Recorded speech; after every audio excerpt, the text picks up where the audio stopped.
Sejam todos bem-vindos a mais um Evangelho no Lar. Agradecemos a presença. E antes da prece inicial, convido a todos a me acompanhar na leitura do livro Calma.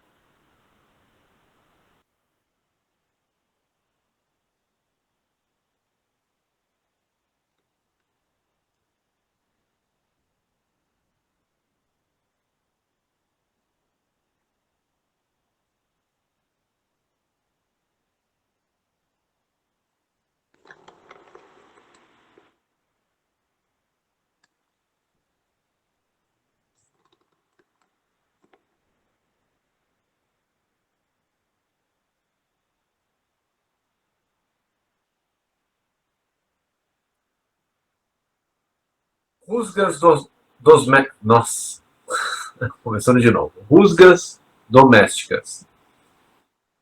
Da pequena rusga, briga doméstica pode nascer extensa caudal de rixas e aversões. Aprender a ouvir sem contradizer, para aclarar qualquer ponto obscuro em momento adequado é sinal evidente de compreensão e sabedoria. Auxilia a criança não apenas a sorrir, mas também a se educar. Respeitar os parentes do coração que se nos ligam nas experiências terrestres é valioso preservativo contra desajustes positivamente desnecessários. Evita-te criticar esta ou aquela minudência menos agradável no ambiente caseiro, cooperando em silêncio para que os senões desapareçam. Nada censures, colaborando para que os problemas sejam resolvidos sem alterações e reproches. Silenciar sobre questões nevrálgicas em família impede a explosão de conversas ofensivas ou inúteis.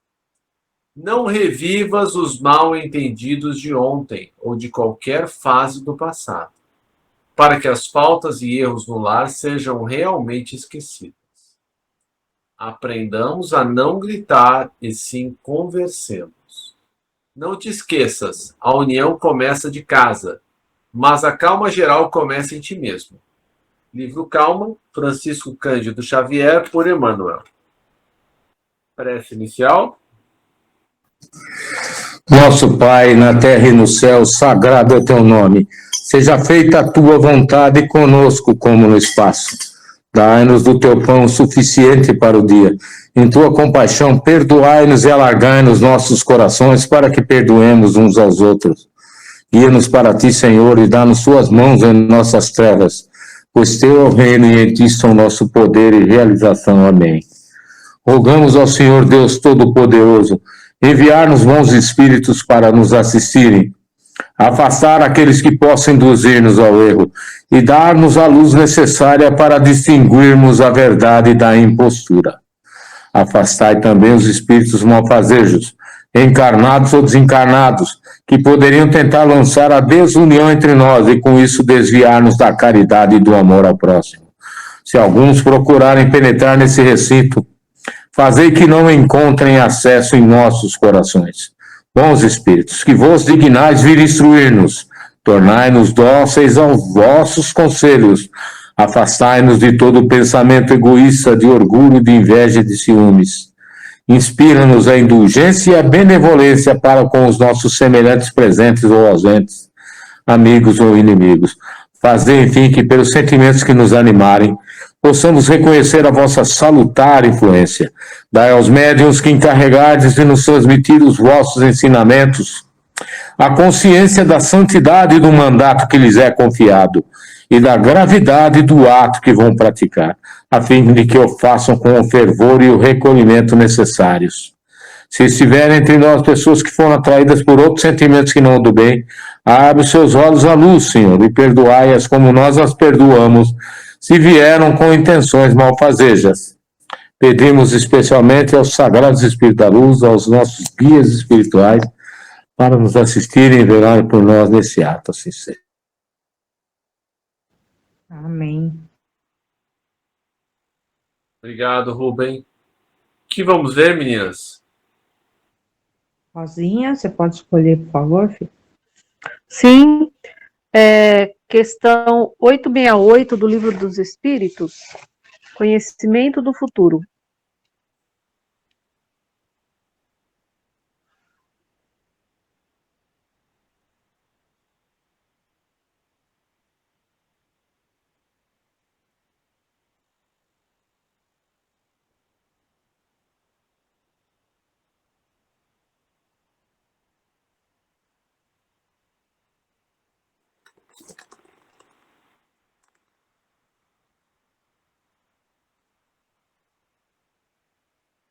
Livro dos Espíritos. Conhecimento do futuro. Pergunta 868. Pode o futuro ser revelado ao homem? Em princípio, o futuro lhe é oculto. Só em casos raros e excepcionais permite Deus que seja revelado. 869.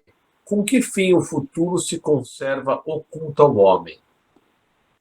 Se o homem conhecesse o futuro, negligenciaria do presente e não obraria com a liberdade com que o faz, porque o dominaria a ideia de que, se uma coisa tem que acontecer, inútil será ocupar-se com ela, ou então procuraria obstar que acontecesse. Não quis Deus que assim fosse, a fim de que cada um concorra para a realização das coisas, até daquelas que desejaria opor-se. Assim, é que tu mesmo preparas muitas vezes os acontecimentos que hão de sobrever no curso da tua existência. 870. Mas se convém que o futuro permaneça oculto, por que permite Deus que seja revelado algumas vezes? Resposta: permite-o quando o conhecimento prévio do futuro facilite a execução de uma coisa, em vez de a estorvar, obrigando o homem a agir diversamente do modo por que agiria, se lhe não fosse feita a revelação. Não raro também é uma prova. A perspectiva de um acontecimento pode sugerir pensamentos mais ou menos bons.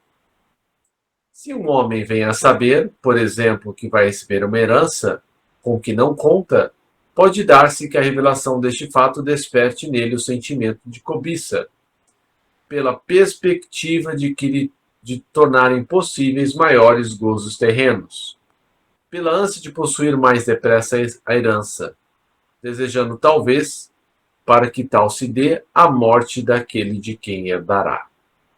Ou então, essa perspectiva lhe inspirará bons sentimentos e pensamentos generosos. Se a predição não se cumpre, aí está outra prova, consistente na maneira por que suportará a decepção. Nem por isso, entretanto, lhe caberá menos o mérito ou demérito dos pensamentos bons ou maus, que a crença na ocorrência daquele fato lhe fez nascer no íntimo. 871. Pois que Deus sabe tudo, não ignora se um homem sucumbirá ou não em determinada prova? Assim sendo, qual a necessidade dessa prova, uma vez que nada acrescentará ao que Deus já sabe a respeito deste homem? Isso equivale a perguntar: por que não criou Deus o homem perfeito e acabado? Pergunta 119. Por que passa o homem pela infância antes de chegar à condição de adulto? Pergunta 379. A prova não tem por fim dar a Deus esclarecimento sobre o homem, pois que Deus sabe perfeitamente o que ele vale. Mas dará ao homem toda a responsabilidade de sua ação, uma vez que tem a liberdade de fazer ou não fazer. Dotado da faculdade de escolher entre o bem e o mal, a prova tem por efeito pô-lo em luta com as tentações do mal e conferir-lhe todo o mérito da resistência. Ora, conquanto saiba de antemão se ele sairá bem ou não, Deus não pode, em sua justiça, punir nem recompensar por um ato ainda não praticado. Pergunta 258. É interessante que, todos nós, né, somos as situações que magneticamente nos atraem, né? O Haroldo Dutra Dias fala de um exemplo que eu acho muito curioso, né? Pega uma cesta de diamantes e coloca perto de um cavalo, né? Ele vai cheirar aquilo e não vai dar nem bola, porque aquilo não o atrai, né? Mas leva a cesta de diamantes lá para Brasília, né? É outra coisa. Agora, se a gente chegar com milho para o cavalo, né? Com maçã, com açúcar, né? Ele vai querer comer aquilo. Então, todos nós temos nas nossas vidas situações que nos são endereçadas, né? Que veio da nossa altura, né? É como se alguém arremessasse uma bola e ela nos atingisse em cheio. Se a situação não fosse para nós, ela passaria por cima, para o lado, por baixo, enfim. Saber o futuro nos colocaria numa condição muito difícil, porque ou não lutaríamos, ou pensaríamos que tudo está perdido, né? Aquela questão do Maktub, está tudo escrito, não importa o que eu faça, prevalecerá a vontade de Deus. Quando nós sabemos que nós somos criados simples e ignorantes, né, para sermos aperfeiçoados. E o que nos aperfeiçoa? A prova, né? Como meu bom irmão já disse, muitas vezes para mim, mar calmo não faz bom marinheiro, né? Nós necessitamos das tempestades, né?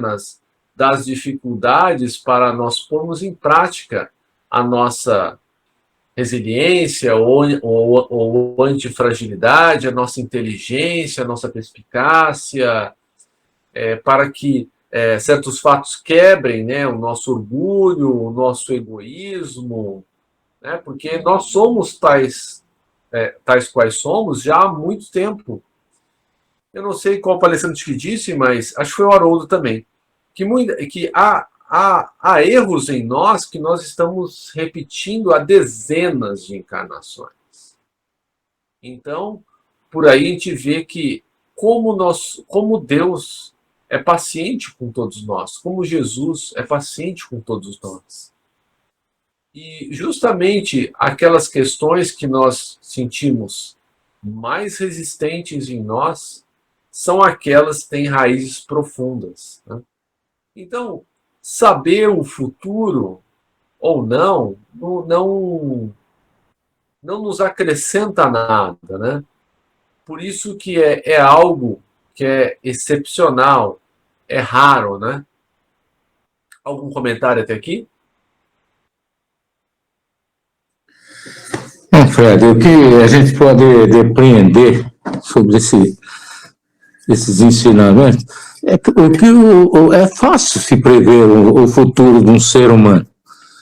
São as atitudes que ele toma, né, no decorrer da sua existência e a sua formação.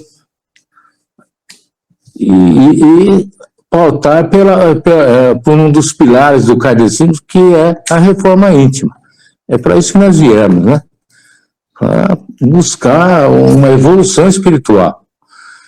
Agora, o futuro depende do quê? Do que você se presta a fazer, né? Se você não se prepara para o dia do amanhã, você vai sofrer. Isso aí é inevitável, né? Irrefutável até. Mas o ser humano ele tem essa marca indelével, né? De buscar sempre a evolução, né? Atualmente a busca é mais pela evolução tecnológica, né? Tanto que há uma frase que eu estou visualizando aqui agora, de Júlio Verne, que é: tudo que um homem pode imaginar, outros homens poderão realizar. Então, de uma certa forma, a marcha da evolução espiritual, ela pode não estar consorciada à evolução tecnológica, né? Devido ao materialismo imperante aqui, especialmente no mundo ocidental, né? Mas uma hora ela vai ocorrer, uma hora elas vão caminhar juntas. é inevitável, né? Como já o próprio Chico Xavier disse, né? Que um dia nós vamos poder fazer ligação para os nossos entes queridos no mundo espiritual, as dimensões vão estar conectadas. É isso que nós temos que esperar, né, meu irmão? Que a gente evolua aí e procure dar nossa contribuição, né? Quem sabe sejamos ouvidos e a doutrina espalhe aí por todos os cantos, né? Recantos dessa terra aqui, né? E aguardemos, né? Jesus está na nossa causa. Obrigado. Obrigado, Rubem. Kardec elabora mais essa questão, tecendo seus comentários. Assim sucede entre os homens. Por muito capaz que seja um estudante, por grande que seja a certeza de que alcançará bom êxito, ninguém lhe confere grau algum sem exame, isto é, sem prova. Do mesmo modo, o juiz não condena um acusado, senão com fundamento num ato consumado, e não na previsão de que ele possa ou deva consumar este ato.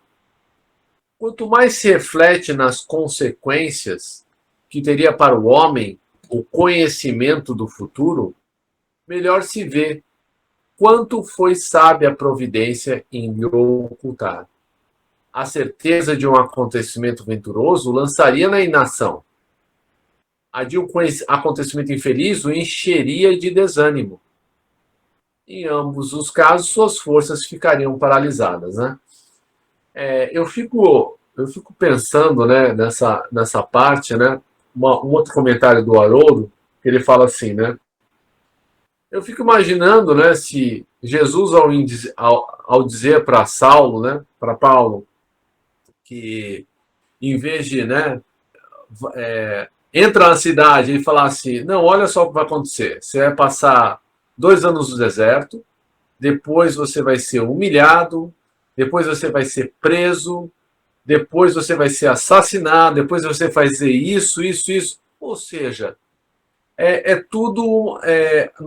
Nós necessitamos saber apenas o essencial para que a gente continue progredindo. Essa é a questão. Continuando, daí o não lhe ser mostrado o futuro, senão como meta que lhe cumpre atingir por seus esforços, mas ignorando os trâmites, porque terá que passar para alcançá-la. O conhecimento de todos os incidentes da jornada lhe tolheria a iniciativa e o uso do livre-arbítrio. Ele se deixaria resvalar pelo declive fatal dos acontecimentos, sem exercer suas faculdades. Né? Está escrito, né? Maktub, vai acontecer, então não tem o que eu fazer. Quando o feliz êxito de uma coisa está assegurado, ninguém mais com ela se preocupa. É perfeita a explicação. Né? Isso nos traria muito mais prejuízos do que êxitos. Né? Inclusive, se nós quiser, como você bem falou, Rubem, né? A gente sabe, né, o que vai acontecer a partir do que nós estamos fazendo hoje, né? Então, Jesus nos recomendou o quê? Que nós fôssemos como o homem de bem descrito no Evangelho segundo o Espiritismo, né? Que tem ali um grande número de qualidades, né? Que você começa a ler aquela parte, você começa a se sentir distanciado de tudo aquilo, que você vê que falta muito ainda, mas aí vem o bom espírita, né? O que é o bom espírita? É aquele que se esforça para dominar as suas más tendências, ou seja, que faz a reforma íntima. Então é isso que nós precisamos fazer. Todo o restante, né? Como será se eu vou ter uma doença, se eu vou sofrer um acidente, ou se eu nunca vou ter mais dinheiro, ou enfim, todas essas outras circunstâncias, elas não são importantes, né? Porque o que é mais importante é não é o que nos acontece, é o que a gente faz com aquilo que nos acontece, né? Porque o Evangelho, né, nos ensina que temos que ser resignados, né, com as coisas que acontecem e que estão fora do nosso alcance de mudança, né? Então, nesses momentos de dor, né, de decepção, nós somos convidados a atravessar esse deserto, né? A atravessar essa situação difícil, né? E, e quando o Chico, né, está um pouco antes da sua desencarnação, né, que ele estava com muitas dores, né? E, e ele pediu que fosse perguntado a Maria, né? E aí, né? Como é que eu fico? Algo nesse sentido. Me perdoem se não for bem isso, mas e Maria mandou dizer a ele: isso também passará. Então, se os espíritos de uma ordem superior não são poupados, né? Pelo contrário, sofrem até mais do que nós temos a nossa cota de decepções, de fatos desagradáveis a passar, né? Jesus não disse, né? Quem quiser me siga, mas tome a tua cruz, quer dizer, tome a sua parte, né? De coisas ruins do mundo que você vai ter que passar, né? Ele era puro, né? Venceu o mundo, né? Passou por tudo aquilo. Nós que somos impuros ainda, estamos distanciados, né? Dessa perfeição, temos muito ainda a pagar, né? E, e esse tipo de trabalho que a gente faz, eu entendo que ele é muito importante, principalmente para nós, porque quando a gente está trabalhando pelo bem, a gente está dando menos trabalho para a espiritualidade, né? Porque aqui nessa vida, ou a gente dá trabalho para alguém, ou a gente está trabalhando, né? E trabalhando, fazendo bem, procurando entender cada vez mais essas lições, a gente vai sofrendo menos, porque a gente passa a dar menos valor a todas as coisas que nos acontecem, né? A gente entende que a gente não controla o outro, a gente não controla o que o outro sente, o que o outro faz, né? No fim, nós só podemos responder por nós mesmos. Comentários? Fred, realmente a caminhada aqui nesse planeta não é muito fácil, né? Ela é espinhosa. Nós todos sabemos disso. E é claro que também muitas profissões que o ser humano abraça têm esse cunho, né? Como a nossa, minha, da Rosângela, não é brincadeira o que a gente enfrenta, o que a gente passa, né? Os riscos que nós corremos são, né? Mas foi isso que nós escolhemos para nós, né? Então nós temos que cumprir a todo custo e da melhor forma possível. Mas como não há como eu esquecer um lema aí que é da NASA aí, que eles falam: nós não sabemos para onde vamos, mas estamos a caminho, né? Eu creio que isso aí defina bem a realidade que nós vivemos, né, meu irmão? Mais alguém gostaria de fazer algum comentário? Obrigado, Rubem. Não, Fred. Bom, então vamos passar para a última parte do nosso evangelho, que é a parte das versões, aquela parte que a gente tenta doar o pouquíssimo que nós temos a oferecer a todos aqueles que sofrem muito mais do que nós, que estão em situações bem mais complicadas, inicialmente pelos nossos irmãos desencarnados, dentre estes, aqueles que escolheram sair da vida física pela infeliz porta do suicídio.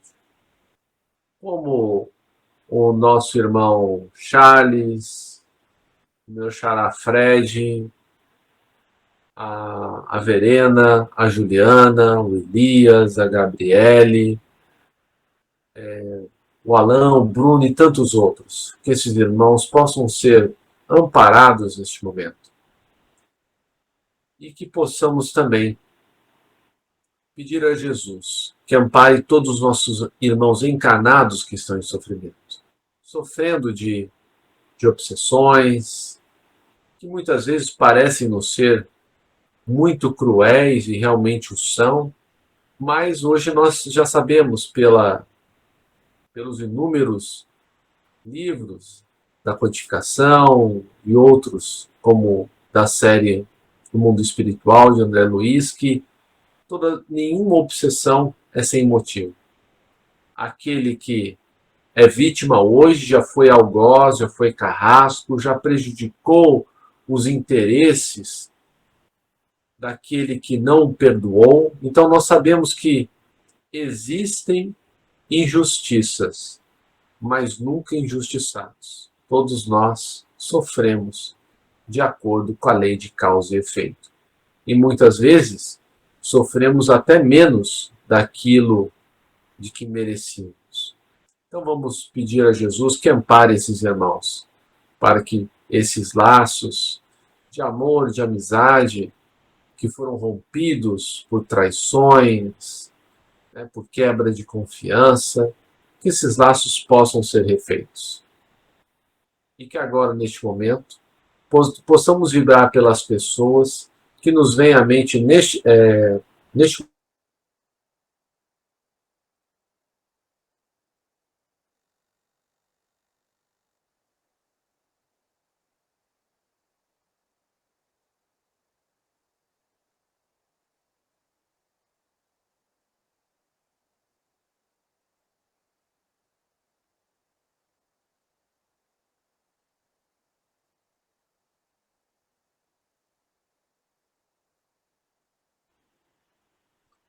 que essas pessoas que visitaram os nossos pensamentos sejam amparadas.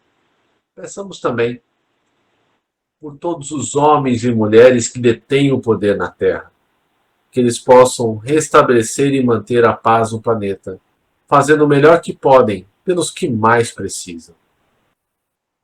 Vivemos pelos centros espíritas, igrejas, templos, seitas, de quaisquer natureza, bem como os indivíduos que fazem o bem, que fazem a caridade.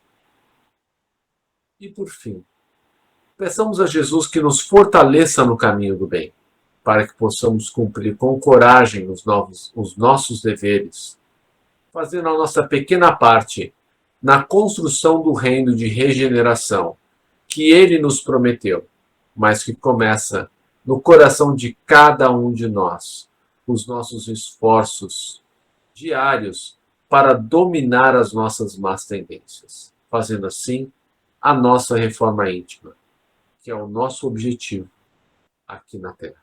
Obrigado, uma boa noite, prece final. Agradecemos aos bons espíritos que vieram comunicar-se conosco. Pedimos que nos ajudem a pôr em prática as instruções que nos deram e façam que cada um de nós, ao sair daqui, seja fortificado na prática do bem e do amor ao próximo. Desejamos igualmente que essas lições sejam proveitosas para os espíritos sofredores, ignorantes ou viciosos, que puderam assistir a esta reunião e para os quais suplicamos a misericórdia de Deus. Uma boa noite a todos, que Jesus nos abençoe sempre. Obrigado. Boa noite a todos, gente. Boa noite, gente. Que assim seja. Tá. Boa noite. Obrigado. Boa noite. Deus abençoe.